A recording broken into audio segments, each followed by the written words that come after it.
उम्मीद है आप सब खैरियत से होंगे।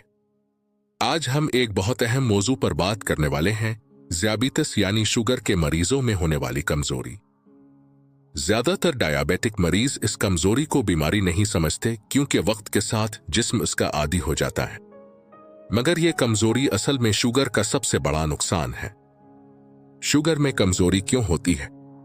हम जो भी खाना खाते हैं वो ग्लूकोज बनकर एनर्जी देता है, लेकिन डायबिटिक मरीजों में एक ग्लूकोज जिस्म में तो होता है मगर खलिए इसे इस्तेमाल नहीं कर पाते। इसकी वजह है तो इंसुलिन की कमी या जिस्म के खलिए इंसुलिन को कबूल नहीं करते। जब खलिए ग्लूकोज नहीं लेते तो एनर्जी नहीं बनती। कमजोरी, थकावट, चक्कर आना, जहनी कमजोरी। 2. शुगर ज्यादा हो तो जिस्म में पानी की कमी हो जाती है, कमजोरी। 3. विटामिन जज्ब नहीं होते क्योंकि जिस्म समझता है कि खुराक की जरूरत नहीं, इससे भी कमजोरी बढ़ती है। 4. गर्दों पर बोझ बढ़ जाता है क्योंकि वो शुगर को पेशाब के जरिए निकालते हैं, थकन और कमजोरी। होम्योपैथी में बेहतरीन दवा एसिड फोस। ज़ियाबितस के मरीजों में कमजोरी के लिए सबसे मुअस्सिर होम्योपैथिक मेडिसिन एसिड फोस है।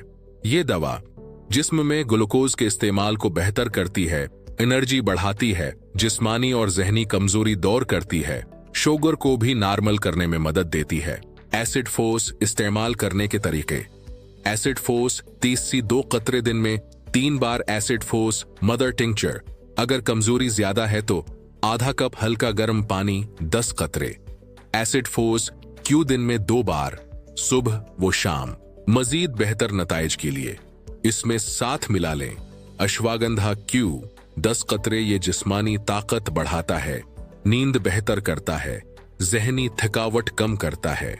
दौरानिया आप उसे 15 दिन, 1 महीना या 2 से 3 महीने तक ले सकते हैं। सर्दी और गर्मी हर मौसम में बेहतरीन काम करती है।